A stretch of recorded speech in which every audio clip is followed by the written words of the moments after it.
আমাদের কল্যাণীর ভেতরেও যে এত সুন্দর একটা ছোটখাটো হাট আছে যেটা আমিও জানতাম না। কোথায় সেটা দাঁড়াও বলছি। Hi hello, welcome my mini blog. এই গরমে বিশ্বাস করে এই কটনের কুর্তিটা পরে যে কতটা আমার আরাম লেগেছে তোমাদেরকে বলে বোঝাতে পারবো না। অনেকটা বেলা ছিল তখন, প্রায় 4-5টা বাজে, তারপরও বাইরে প্রচন্ড পরিমাণে রোদ ছিল। আর আমাদের ফার্মটা বিকেলবেলা এতটা সুন্দর লাগে যারা না দেখলে বুঝতে পারবে। তো আমি আর রনি বেরিয়ে চলে এসেছি। ও আসলে এসেছিল ওর একটা ফ্রেন্ডের বাড়িতে যারা আমাদের সাথে বেরোবে। আমার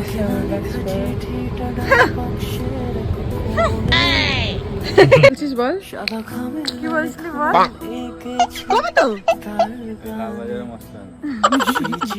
ওর ফ্রেন্ড আর তার ওয়াইফ দুজনই আমাদের সাথে বেরোবে, তো তারা রেডি হচ্ছিল। ততক্ষণ আমি দেখলাম এত সুন্দর লাগছে ভিউটা, তাই ভাবলাম কটা ভিডিও করে নিই। এখানে খুব সুন্দর সুন্দর কটা পিকও তুলেছি আমি। তারপর আমরা বেরিয়ে পড়েছি যাওয়ার জন্য। হঠাৎ রাস্তায় দেখি যেখানে রথতলা মন্দির আছে তার সামনে যে মাঠটা আছে ওখানে খুব সুন্দর একটা ছোটখাটো হাট বসে, প্রচুর কালেকশন, ম্যান উমেন দুটো কালেকশনই তোমরা ওখানে পাবে। তবে আমি কিছু কিনিনি, জাস্ট ঘুরলাম, প্রথমবার দেখলাম তাই মনে হলো একটু ঘুরে দেখি। তারপর চলে এসেছি আমরা শহীদপল্লী মন্দির। আর এখানে আসা মানে তো মাস্ট, যেটা সবার পছন্দ শান্তির জায়গা, সেটা হলো এখানকার গঙ্গার ঘাটটা। আর এখানে এত সুন্দর হাওয়া দেয় সন্ধ্যেবেলা। আচ্ছা, এই সন্ধ্যেবেলা বা বিকেলবেলা গঙ্গার ঘাটটা কারা কারা পছন্দ করো? আমার কাছে কিন্তু বেস্ট যদি ঘোরার জায়গা হয় সেটা এরকম গঙ্গার ঘাটই হবে। আর ঘটি গরম দেখলে কিন্তু আমি খাবোই, কারণ ঘটি গরম আমি ভীষণ ভালো। আমার সাথে রনিও এখন ভালো খায়।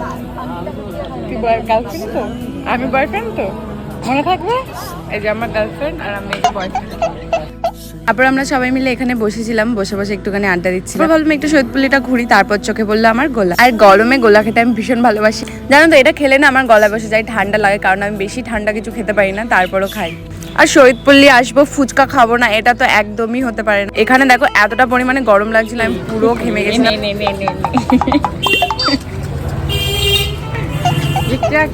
আমরা না শহীদপল্লী আসলে কখনো একটা দোকান থেকে ফুচকা খাই না, একবার এসে একটা দোকান থেকে ফুচকা খাই। এরকম কারা কারা করো বলো তো?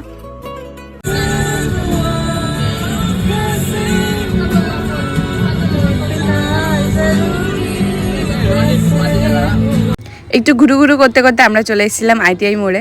আমাদের সাথে আরো দুজন ছিল, রনির ফ্রেন্ড আর তার ওয়াইফ, যাদেরকে আমি ভিডিওতে নিতে পারিনি। আর এখানে ইনি এনার ভুড়িটা দেখাচ্ছে। একটু লজ্জা নেই, মানুষকে বললে লজ্জা পায়, ও উল্টোর ভুড়িটা বের করে দেখায়নি, দেখ তুই। আর ITI মাঠে গেলে না আমরা বেশিরভাগ এই আইসক্রিমটা খাই।